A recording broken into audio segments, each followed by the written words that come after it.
While you will be spending a lot of time in the project window, the second most common window is the MixConsole.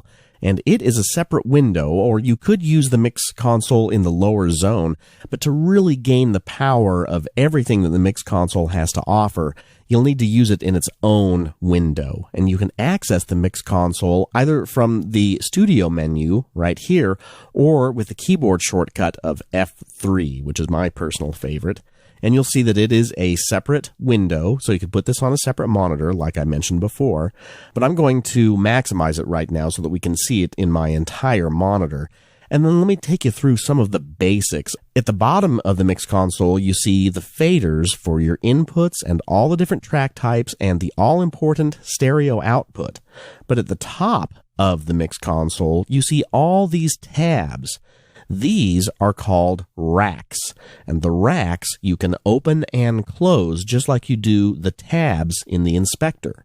For example, on this bass track, we could click on routing, and you'll notice that the routing rack is now visible across all of the different MixConsole channels. And then to close the routing rack, you just click on it one more time. Then the next rack are the inserts. Then under that are the equalizers. And then there are the strip effects or channel strip effects, and then there are the effects sends. Now, it is possible to have more than one rack open at any given time, and that allows you to see a lot more parameters so that you can make more adjustments without having to open and close the racks themselves. But then, if you get a whole bunch of different racks open at the same time, then you may need to use this vertical scroll bar to reveal all of those different open racks.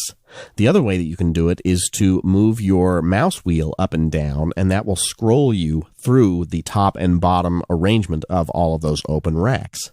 Now, you may have already noticed that there is a channel in the MixConsole that doesn't have some of the controls that the other channels do.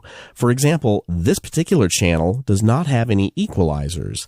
And the reason why is because it is a MIDI track. And equalizers only work on audio information. But next to that MIDI channel is the audio channel for Sonic SE, the VST instrument. And remember how I said that an instrument track has a MIDI front end and an audio back end? Well, this particular equalizer is affecting the output channel, or the actual audio information. And with that, you can employ things like the equalizer and audio inserts and the strip effects. You'll notice that the strip effects are absent on our MIDI channel. Also, these are the default racks, but there's a whole bunch of other racks that you can use. If you click this button, you can reveal all of the different other types of racks. So you can see the pictures, you can see Notepad, the meter bridge, the equalizer curve. So there's all sorts of different ways to reveal even more racks. And you have the ability to add the control room and meter section to the right zone of the MixConsole, very similar to the way that you see it in the project window. And then there's also an inspector zone on this side of the MixConsole where you can see channel visibility and you can see the history of all of the actions that you take within the MixConsole that are unique to the MixConsole. So the project window undo history and the MixConsole undo history are two completely different things. For example, if I were to move a fader, you'll see that that action is recorded here in the history. If I wanted to undo that history, I can do so here in the history tab. There are also mix snapshots, and in the visibility tab at the bottom, you'll see that there are two additional tabs, one for channel and one for zones, though we don't really need to worry about those right now. And finally, if you don't need to see either the right or left zones, you can turn those off with the Windows controllers up here to give you even more channel visibility. So that's the MixConsole. Next, let's talk about zooming.